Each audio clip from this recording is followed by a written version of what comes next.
introduce the chemical equation with one of my favorite examples. I've been watching. I was born in Pittsburgh. What's that got to do with it? Alcoa is headquartered. Maybe they moved their headquarters, but they've been typically headquartered in Pittsburgh. Alcoa, the Aluminum Company of America. That's what Alcoa stands for. Aluminum Company of America. And maybe America is a pretty good ending for it because most of it starts in Brazil, where they mine bauxite. Brazil has a lot of bauxite, and Brazil has a lot of cheap electricity. They have a lot of hydroelectric power, and making aluminum from bauxite takes a lot of energy. So let me go down to the bottom here and get a blank slide. So what's that got to do with Alcoa? Well, Alcoa, it makes aluminum. All right? They're probably the world's biggest producer of aluminum. How do they make aluminum? Well, let's talk in words. They take aluminum oxide. Well, I'm not sure this is their reaction, but this would be a way of doing it. And they react it with carbon to produce aluminum and carbon dioxide. All right, so there is a chemical reaction.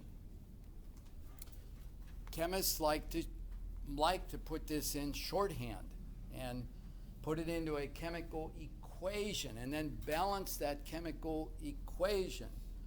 And so a balanced chemical equation says a lot. It's a paragraph. It's going to be nice, simple, shoop right there, but it tells you a lot, okay? So this is the bauxite, aluminum oxide, and you now know, I'm going to do this fast rather than survey you or quiz you on it, but you now know that aluminum oxide has a certain chemical formula. Based on the charges, it's Al2O3. Carbon,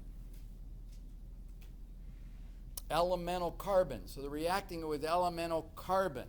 So how do we put that into a chemical equation? We just put the symbol in there. That's carbon.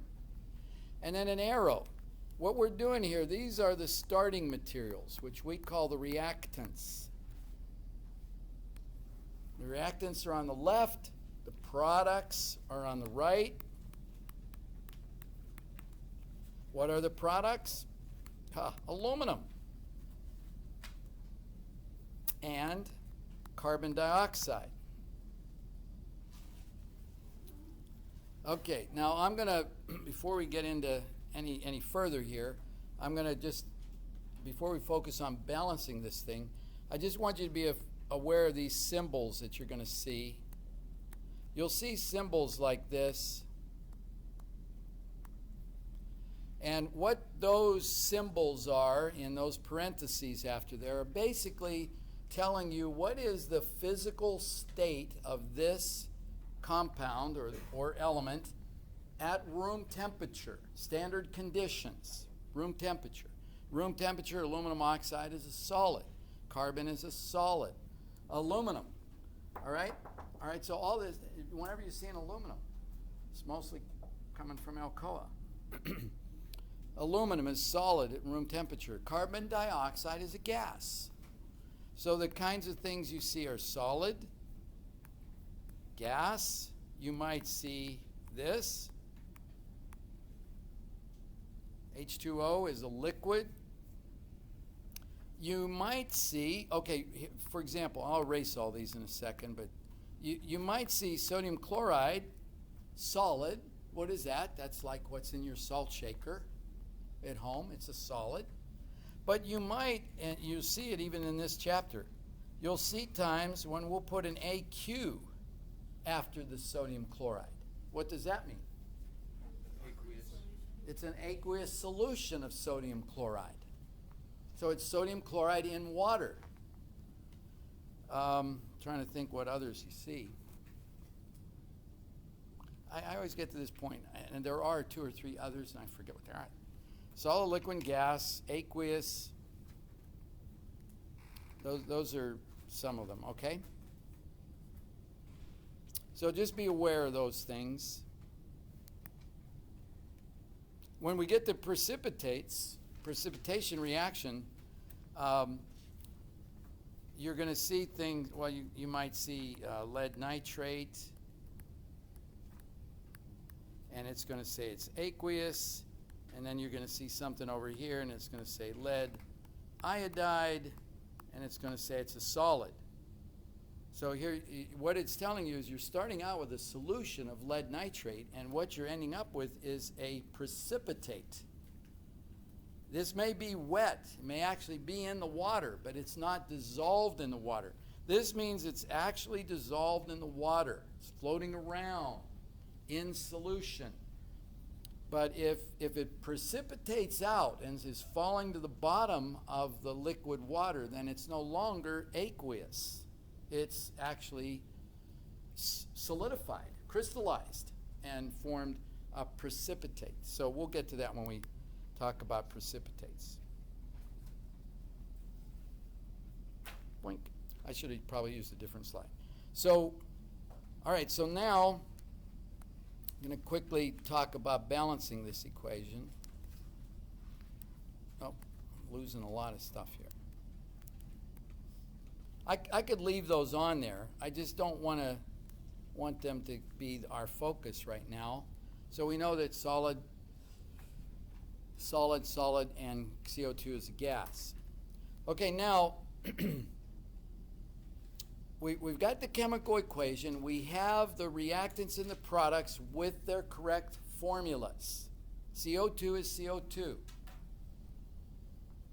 We're going to talk about balancing this, and what we mean by that is having the same number of every element on both sides of the equation. That's a balanced equation. I can take one look at this. I mean, I could just look at the oxygen and see it's not balanced. All right? We've got 3 oxygen atoms represented over here and only 2 represented in the products. Why does balancing an equation make sense? Well, it satisfies the first law of thermodynamics, and that's the conservation of mass. A chemical reaction does not produce or destroy matter. Doesn't create or destroy matter. Every last nanogram that went into this reaction is going to come out of it. Nothing's going to get any heavier.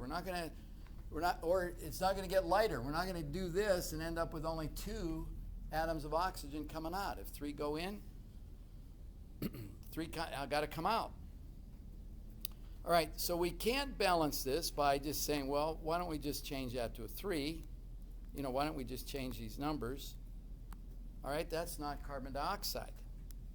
Can't do that. That's cheating. It's wrong. Doesn't represent the reaction properly. These are what's reacting and what's being produced. Okay, so balancing it then, we work with coefficients. We're gonna adjust the numbers out here in front of these things. That's what we can work with. We can change the number of these units going in and coming out of the reaction, but we can't change their formulas. All right, now balancing a chemical equation. There'll be certain types of chemical equations. I'd say, well, here's a good approach for this type of chemical reaction. Here's a kind of an approach for this. It is a little bit more of an art than it is a science. I mean, the science behind it is you're going to end up with the same number on both sides of the equation. But sometimes you have to just kind of start somewhere. So we have aluminum, carbon, and oxygen in the reactants, and we have aluminum, carbon, and oxygen in the products, and we want the same number of each. What is a common number of oxygens that we could talk about on both sides of the equation? 6. So we take the 2 and the 3 and multiply them, To get 6 oxygens, we would put a 2 right there. That 2 is exactly what it says. It's 2 of these. The coefficients apply to everything behind them. The subscripts apply only to what precedes it. Okay? But the coefficient, so we're actually talking about 2 Al2O3s. That's 6 oxygens. How many aluminums is that? 4. All right? So now let's get 6 oxygens in the products. What do we need to do there? 3 carbon dioxides. 3 times 2 is 6 oxygens. That's what that 3 signifies. We got 3 CO2s. So you can take the 3 times the subscript for oxygen, 3 times 2, and you get 6. That's balanced. Okay, the aluminum is not balanced, so what do we need to do there? 4 aluminums. And now 3 CO2s. Each one of those CO2s needs a carbon, so it's going to be 3 carbons. All right, so we've got balanced right down the line. There's a balanced chemical equation. All right, I'm erasing this down here. This is my worksheet, but here is my finished product, a balanced chemical equation. It says that 2 Al2O3s at the atomic level, that's right. But if I were to bring this up to the mole level, I could multiply every one of those by Avogadro's number, and I would be talking about moles of each one of those things. Right? If there's 2 Al2s for every 4 Als, there would be 2 moles of Al2O3 for every 4 moles of aluminum.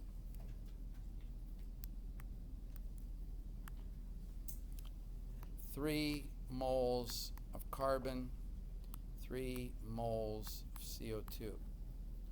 So that is more or less the way a chemist would read that equation. It would say that 2 moles of Al2O3 reacts with 3 moles of carbon to produce 4 moles of aluminum and 3 moles of carbon dioxide.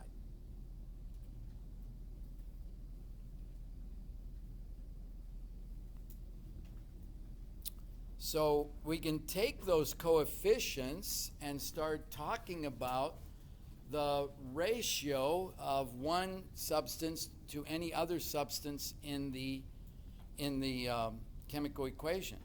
For every 2 moles of Al2O3, you produce 4 moles of aluminum. For every 2 moles, okay, now this, I like to take it back to Alcoa. The CEO of Alcoa, the marketing department, they don't care how much you got to use to make it. They're worried about how much they're going to sell.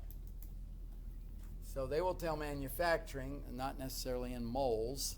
I don't think Alcoa is that chemically based, but you know, they say we need 50 tons of aluminum, 1,000 tons of aluminum, whatever. Manufacturing has to decide how much aluminum oxide they're going to need to make that 1,000 tons of aluminum. So there's your marketing and your CEO office. Now in Alcoa, there's going to be an environmental department. And the Environmental Protection Agency is asking Alcoa, how much carbon dioxide are you producing? Well, for every 2 moles of aluminum oxide they react, they produce 3 moles of carbon dioxide.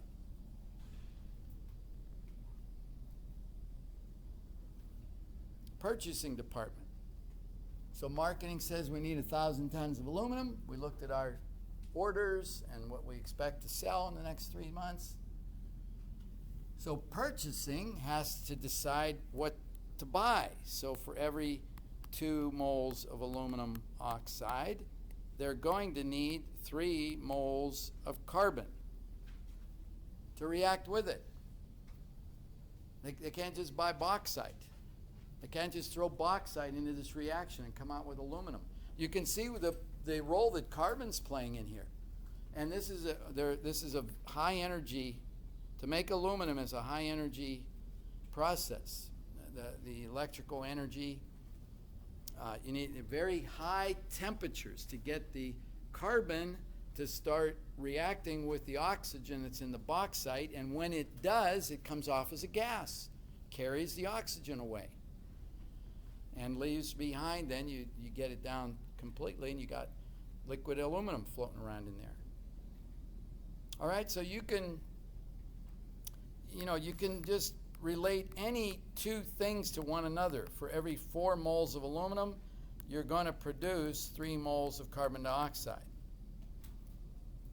So you can actually ask, any question you want to about these relationships, and that's the ratio. So let's use those ratios a little bit. Let's say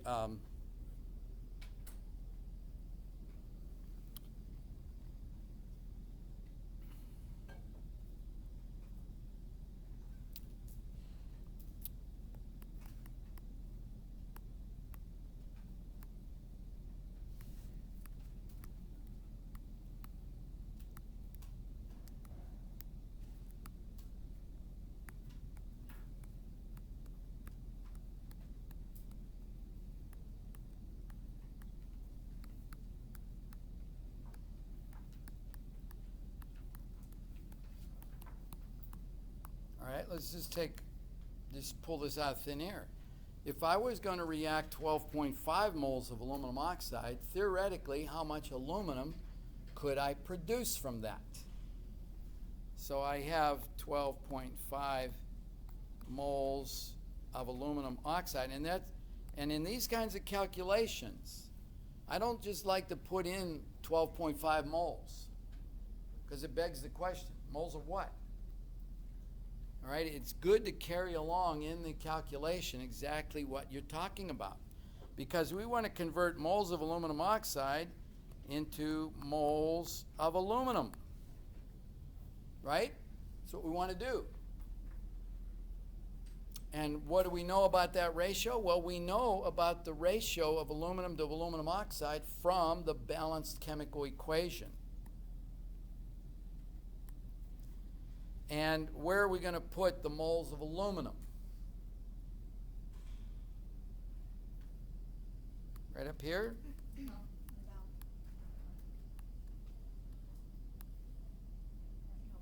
Up. Remember, this is the unit we want. We want moles of aluminum. So we're going to put 4 moles of aluminum for every 2 moles of aluminum oxide. Now, we had earlier said that's true. There are 2 moles of aluminum oxide for every 4 moles of aluminum. But this is also true. There are 4 moles of aluminum for every 2 moles of aluminum oxide. We can use it either way. And in this particular case, we want to put moles of aluminum oxide in the denominator and moles of aluminum in the numerator. And what's the answer? So we can do this in our head, right? 4 divided by 2 is 2. 2 times 12.5 is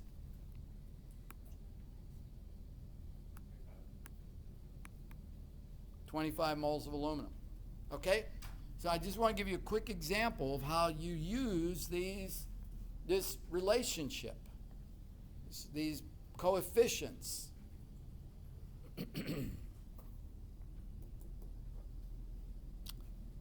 All right, so there's a chemical equation.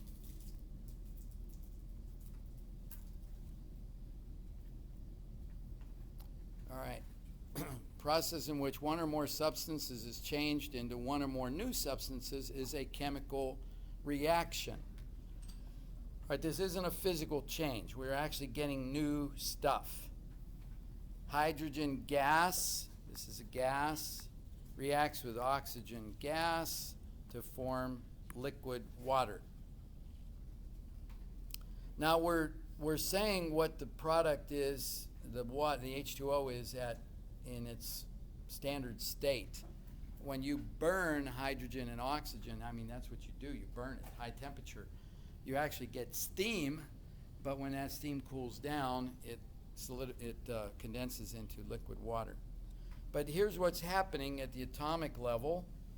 2 hydrogen molecules are reacting with 1 oxygen molecule and forming 2 water molecules.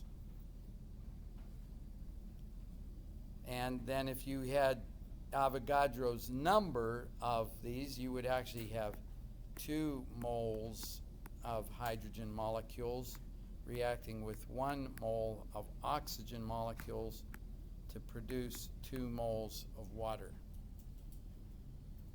So there it is at the molecular level, and then here it would be at the macroscopic level. Here's the Alcoa example that I was just talking to you about. That's what we got. That's what we finally got.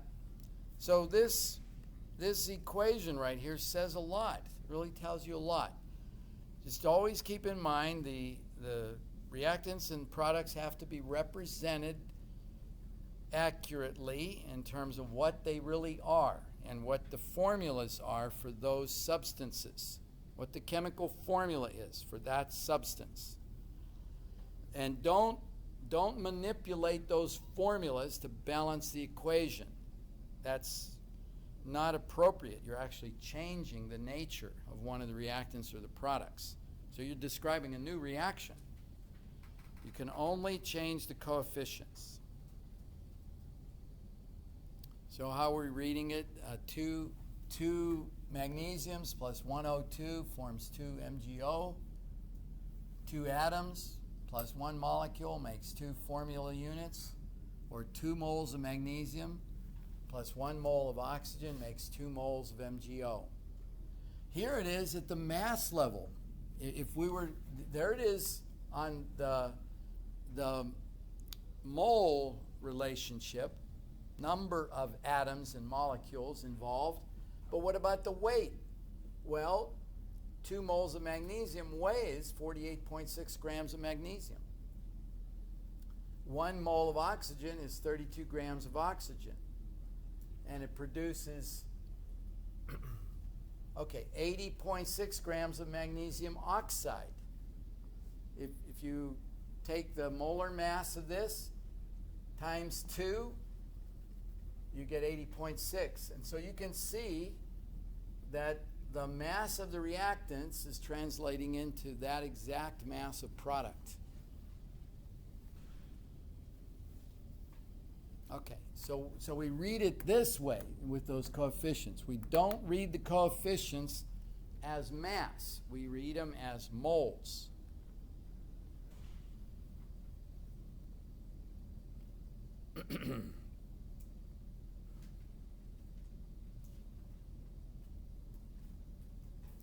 Okay, write the balancing chemical equations. Write the correct formulas for the reactants on the left side and the correct formulas for the products on the right side.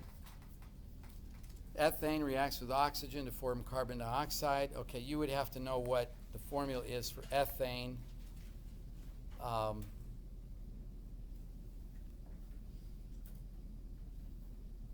Yeah, do not change the subscripts. So 2C2H6 is not the same as C4H12. This is ethane. This is actually butane. Okay, so changing that formula is changing the substance. That's butane.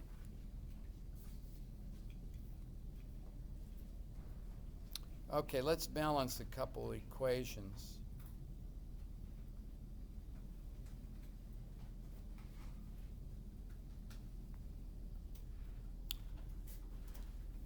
I'll roll. Well, let's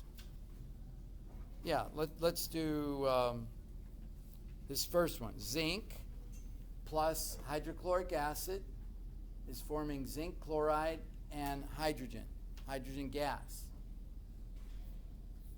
Okay, so start getting a feel for it. What can I do here? What looks out of balance?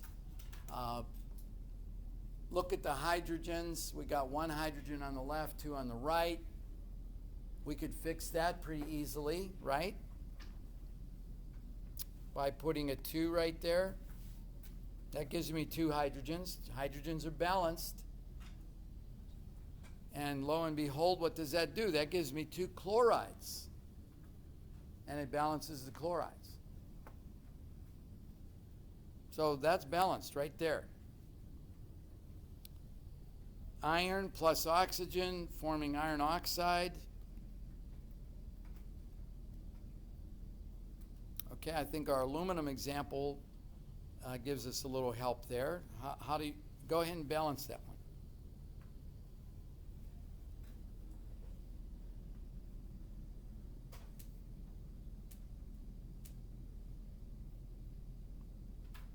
And what do you end up with?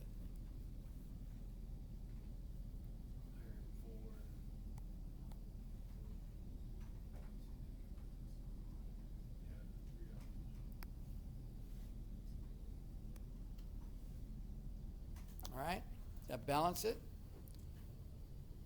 We had 2 oxygens on one side, 3 on the other, so that's where you might have started.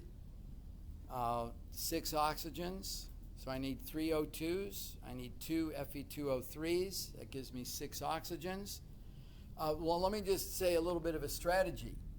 When you have a situation like this, don't start with the iron. That's going to be the easiest thing to do at the end.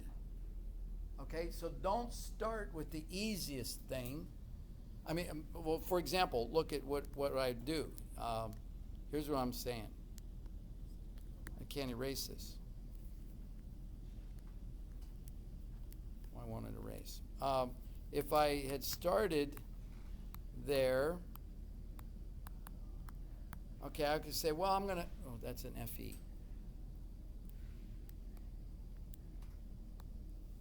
If I said, okay, well, I got 2 irons, so I'm going to put a 2 there. Okay, that's balanced. My oxygen is still out of whack, right? So I still got to come back and figure out what to do about the oxygen. So I said, well, okay, I'm going to put a 2 here to get me 6 oxygens. Oh, man, well, that's not right. I'm going to put a 4 there, all right, and I'm going to put 3 there. And so, I mean, you can eventually get there. But don't start with something that's sitting there all by itself. Because when we do it this way, if I put a 3 here and I put a 2 here and I got 6 oxygens, then I can deal with this. I've got 4 irons, 4 irons. So that's like I said, it's an art, not a science. That is a suggestion. You have something sitting all by itself, you're going to be able to fix that. Okay, let me say something. Well, let's just do a couple others. Let's skip these hydrocarbons. Let's skip these hydrocarbons for a minute and just do a couple more. Go ahead and do this. This is a decomposition reaction. How would you recognize that? Well, you only got 1 reactant, and you're getting 2 products. So your starting material is decomposing into 2 or more other things. It's not reacting with anything. Now the only thing that would be here is a source of energy to cause it to decompose. All right, here's our 2 oxygens and our 3 oxygens again. So what's that balanced?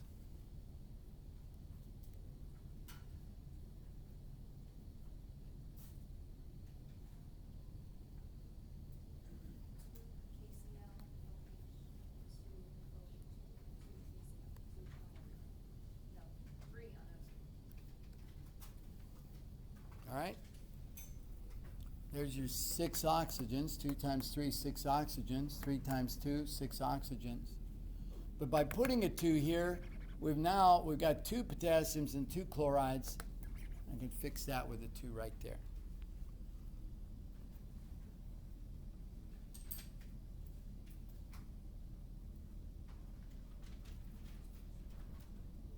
Let me just say something about the bottom one. I mean, you could break this down into nitrogen and hydrogen, sulfur, zinc, chloride. You can have all of that there. But I'm looking at this. This isn't always the case. But as I look at this equation, I can see that the ammonium ion, there's 2 of them here, but it's coming out as ammonium ion. It's not decomposing into nitrogen or anything else. So I can just, I see it, there's 2 of these here, there's only 1 of these here, so I can fix that with a 2 right here. So I don't have to bust this down and think of zinc, chloride, nitrogen, hydrogen, sulfur, and try to do all that. I can treat that like a package, an ammonium entity. It's an ammonium. So I can just put a 2 right here, and I get 2 ammoniums. And what does that do? That gives me 2 chlorides. And is it balanced? It's balanced. Okay? So I could have broken it down into all those elements and try to work it all through there, but I would have actually made the problem more complicated. Now, what I'm saying is it's not always the case. You could have a reaction where you have ammonium sulfide over here. And you might be getting nitrogen and water over here. And you look on the other side of the equation, you don't have any ammonium. It's gone. It reacted with something. And it's coming out as nitrogen and H2O. It picked up oxygen from something else. I don't know the equation offhand. But you get my drift. If you see ammonium on one side and you don't see it on the other side, then you're going to have to take a different approach. But if you see these polyatomic ions staying intact on both sides of the equation, then don't make your life harder. Treat them like a package. Okay. All right. Let me just say a word about hydrocarbons, and then I'm gonna try to introduce precipitation, and then I'll hand these packets out, and we can see if we can do a couple more here.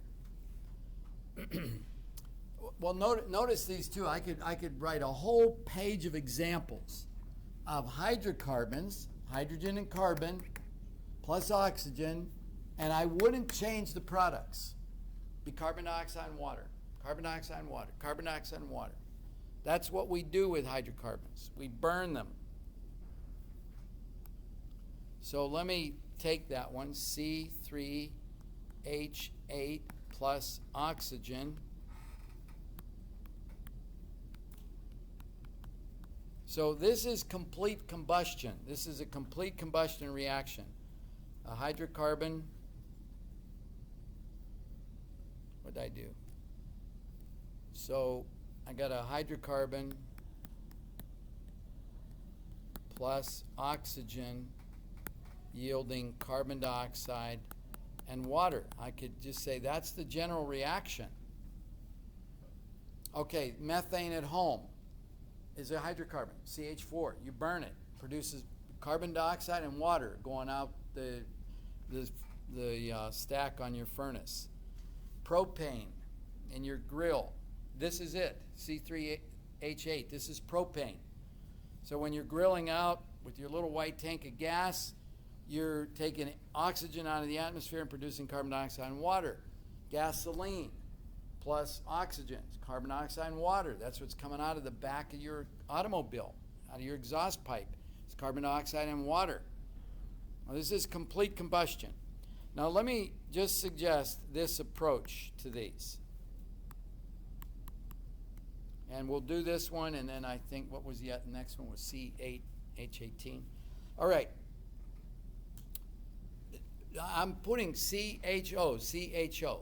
choo-choo, okay? The choo-choo approach. If we want to get back to kindergarten. Choo-choo approach, balance things in that order.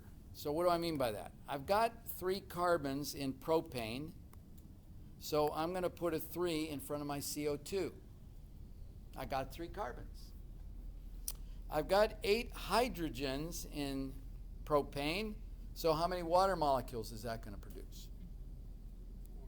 4. 4 times 2, 8 hydrogens. Now, come on over here and look at your products. The oxygen is sitting there by itself, so come on over here and say, all right, how much oxygen is coming out in my products? That's how much oxygen I'm going to need in the reactant side of things. So 3 times 2, I've got 6 oxygens coming out in the CO2, plus 4 times 2 is 8 excuse me, that's the hydrogens. 4 times 1, there's a 1 there. So 4 times 1 is another 4 oxygens coming out in the water for 10. So what coefficient do I mean for the O2? 5. All right, balanced. Okay, now you apply that. Notice that we're gonna keep everything the same, except we're gonna change the hydrocarbon. Can I move along? Okay, let's just go to the gasoline in your car.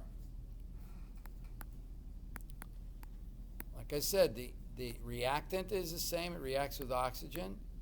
The products are the same. It produces carbon dioxide and water. So go ahead and balance that equation. I'm throwing a little bit of a curveball at you, but see how you handle it.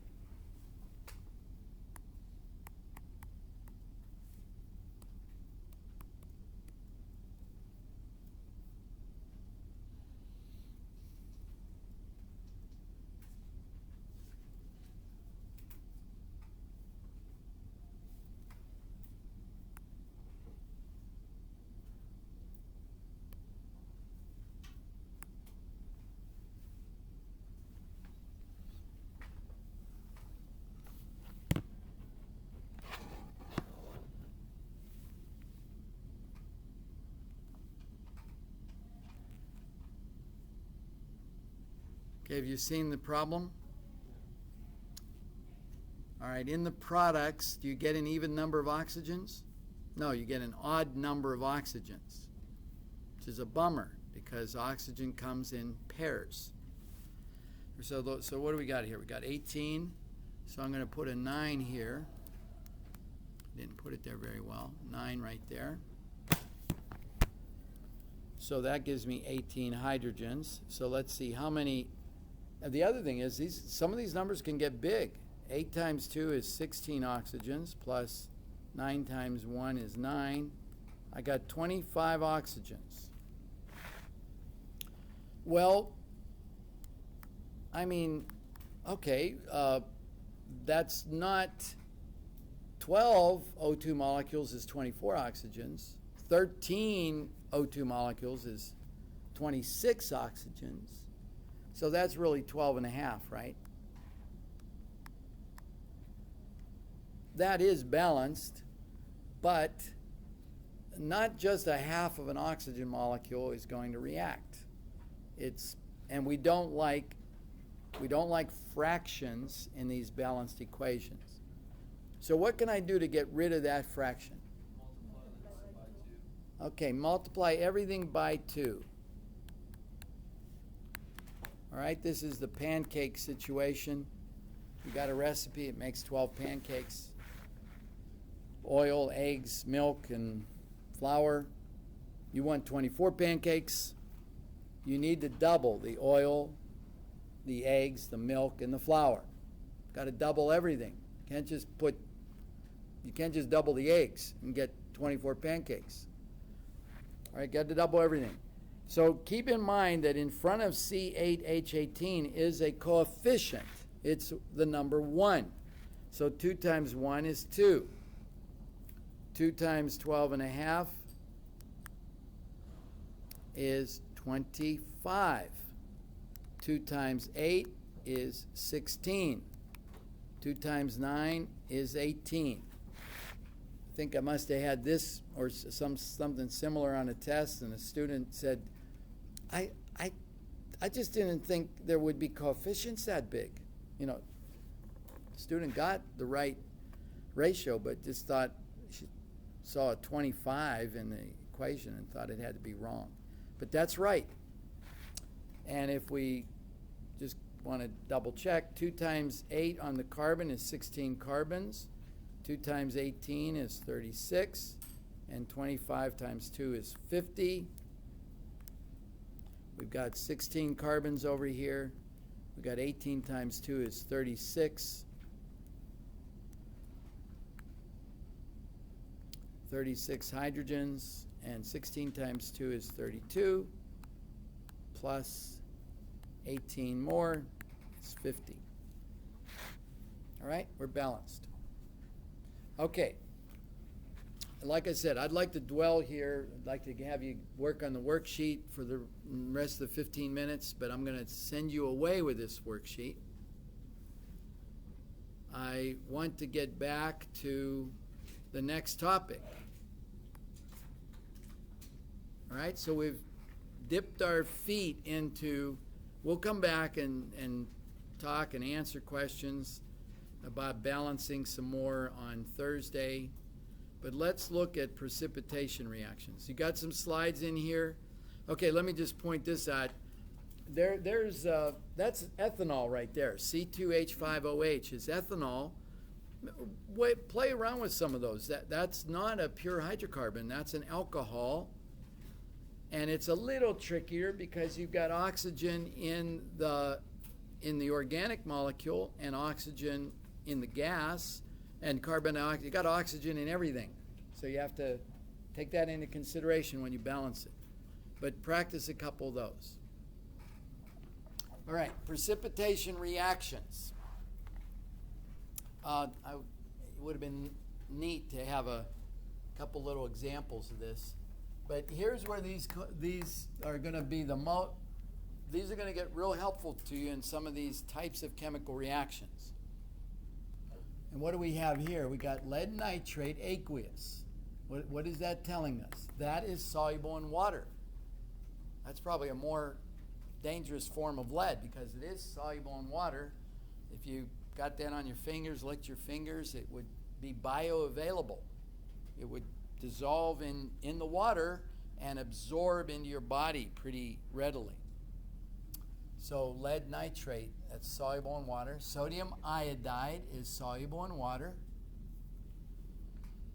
And what you would be looking at if you had a test tube of this and this, they'd look water white. You'd look at the two and you go, looks like water. But there's sodium iodide solution in one test tube, lead nitrate solution in the other test tube, and it'd look like the water in that bottle right there. Then you take them and you mix them together. And when you mix them together, a precipitate forms. Right away, you see this heavy yellow precipitate form. It starts falling right down to the bottom of the test tube. This stuff is not soluble in water. So that's a precipitate. It's solid. What is that yellow stuff? Well, I'm going to show you a chart where you could predict what that yellow stuff was. By looking at what got mixed together, you'd be able to say, here's what it is. So this is where we get into net ionic equations.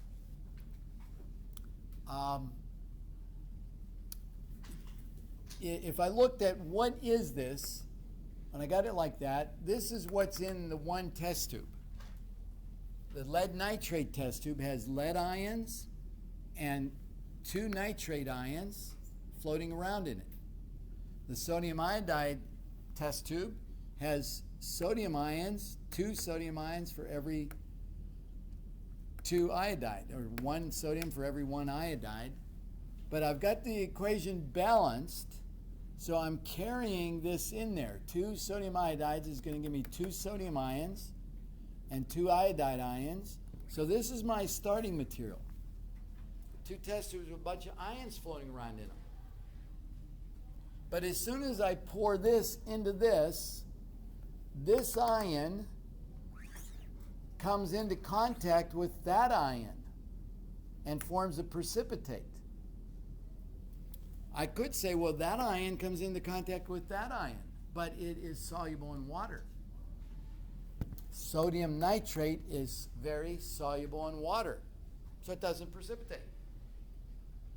So how did it start out? It started out as sodium ions, and it ended up as sodium ions in sodium nitrate.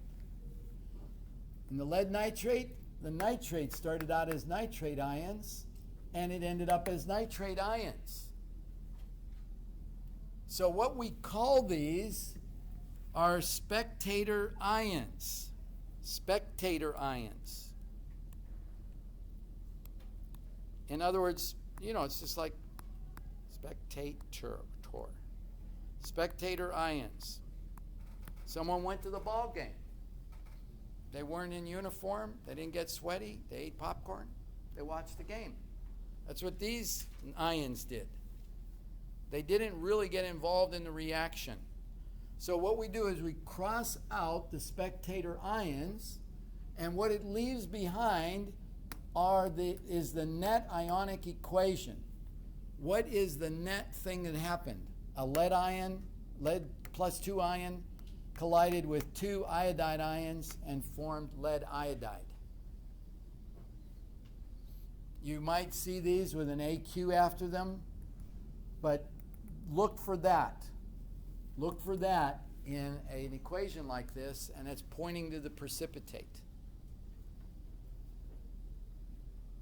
All right, your group work is, and look for these things, the things that I've covered today. Flip through here because this is a pretty big packet, sorry to say. It's a pretty big packet, so what you're going to want to do is hunt for the kinds of things we covered today and go do them before you come back next Thursday. I can't really tell you all the, yeah, I can see right here, problem 22 is asking you to do this sort of thing. Maybe we'll do one of these.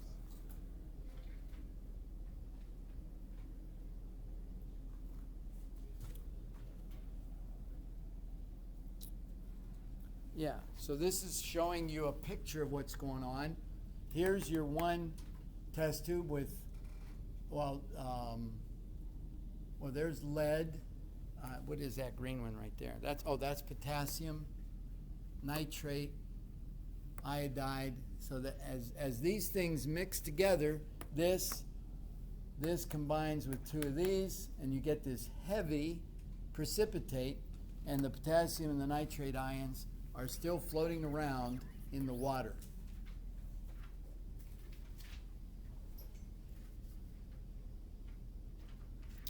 All right, there's a slide there that tells you how to write these things, writing net ionic equations. Write the balanced molecular equation, then break it down into the ions,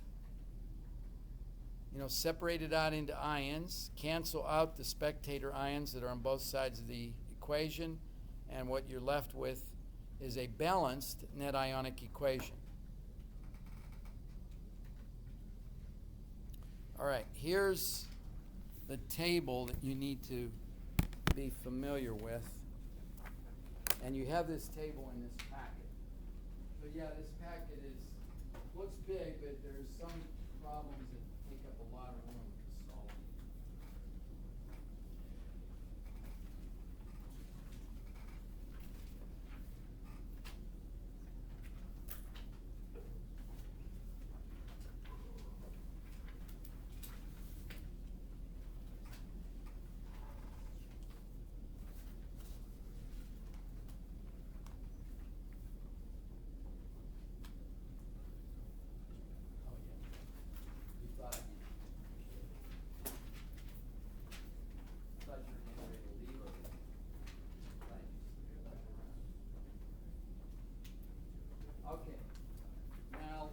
take a peek at page, is it page 3 or 4? Page 5, I guess it is. All right, you got this chart on page 5. And let me just show you how this example we just had, where we had lead nitrate,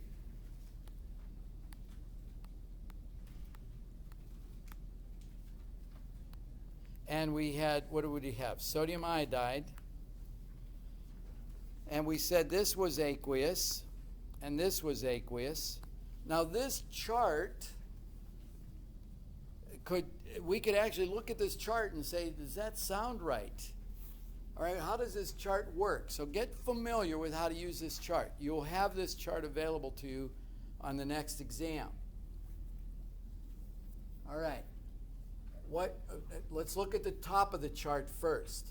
At the top of the chart first is focusing on things that are generally soluble, and then telling you what are the exceptions to that. The bottom of the chart is telling you what things are generally not soluble in water and what are the exceptions to that. In other words, if you've got an exception here, it is soluble. The soluble exceptions. So for example, compounds containing the alkali metals and ammonium. So this is your very first category right here.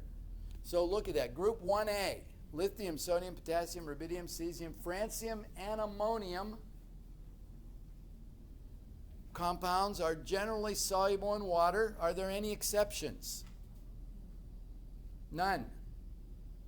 So a sodium anything is soluble in water. Sodium phosphate, sodium sulfate, sodium chloride, sodium oxide.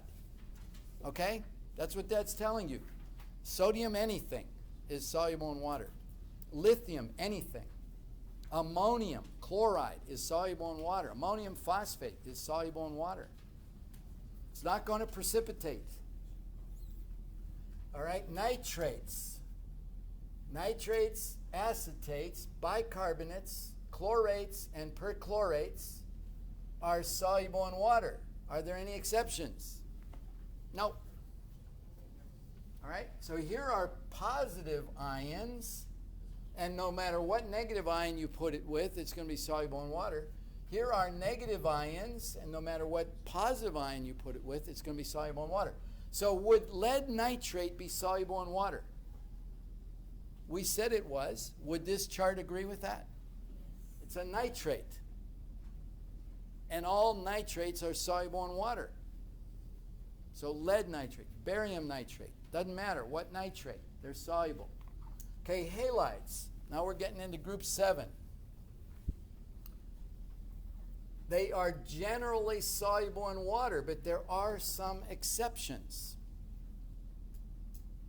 Silver halides precipitate. Lead halides. So lead iodide would form a precipitate. You'd look at this chart, because some of the problems that I can give you, well, we'll look at one right here. We got them, okay? So you can look at this chart and say, well, wait a minute. I've got lead nitrate, and I'm going to mix it now with sodium iodide. Will a precipitate form? Yes, because lead and iodide will form a precipitate. So you see, I can look at this chart and have predicted that reaction that I just showed you. Sulfates, generally soluble in water, and these are the exceptions. Okay, now down here, carbonates are not soluble in water, except, look at here, alkali metals and the ammonium ion. You see that? The only exceptions are, it satisfies this rule up here. So sodium carbonate is soluble in water. Ammonium carbonate. All right, that's your exceptions. All right, hydroxides are generally insoluble in water, not soluble in water, except sodium hydroxide. It should have said ammonium hydroxide. And barium ion. This one, I don't like this one too much because this is kind of really borderline. This isn't very soluble in water, but put it in there. Okay, so let's just, well, it's time to go, but just try to predict one. Look at on page 6. Write out the correct molecular, ionic, and net ionic equations for the reaction that occurs when solutions of sodium phosphate and calcium nitrate are mixed together.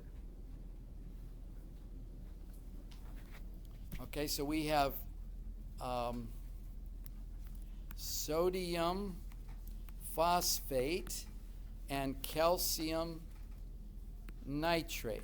So you're gonna, and you know what it wants you to do is start out with this, and you can write aqueous here, plus calcium nitrate. All nitrates are soluble in water, aqueous.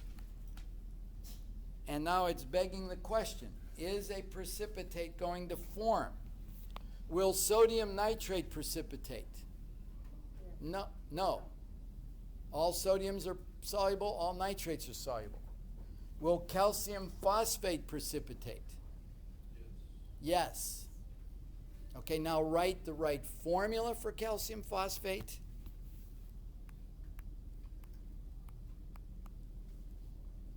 Get the right formula. This is a +2, this is a -3. And put an S after it. That's your precipitate. And then the other thing is going to be sodium nitrate, and balance the equation. Then balance it. You got 2 nitrates over here and only 1 over here. You got 2 phosphate. Okay, so balance the equation. Balance it, and you will have the molecular equation. Then break it down into ions. Don't break this apart. This is never going to get broken apart. Even when you do the ionic equation, keep that as a precipitate. Figure out what are the spectator ions that you see on both sides of the equation, and then write the net ionic equation underneath that. You with me? That's what you do. Okay. All right. Have a happy 4th of July. Do not ignore chemistry between now and next Thursday. Okay? This is a big chapter. So read the chapter, start in here. Oh, and here's some chemical equation. This isn't homework. This is just a practice for you to try this balancing equation. No, that won't be due Thursday. But do the things that cover balancing equations, precipitation reaction. Who didn't get these? Hey, this is just practice for balancing equations.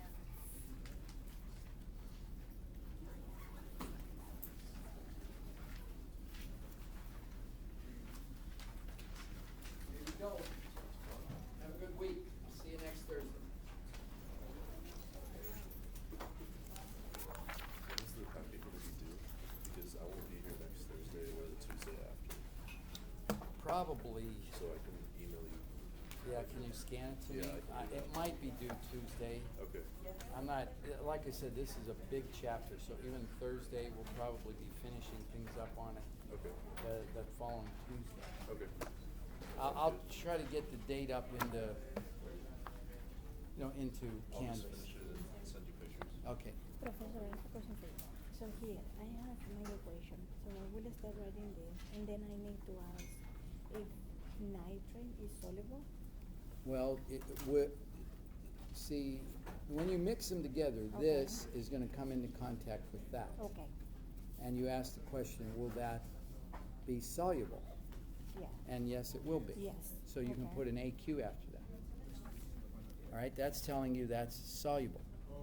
Okay. All right? Then this ion is going to come into contact with that ion. Will so that precipitate? And it will. Phosphates are not soluble. not. Yeah, they're not, and No. calcium is not one of the exceptions. So calcium Okay. phosphate will not dissolve. So there will be this with this and Is this there? with Right, this. right. Because see, at the beginning of the reaction, before you mix them together, you have a test tube with these two ions floating around in it. Okay.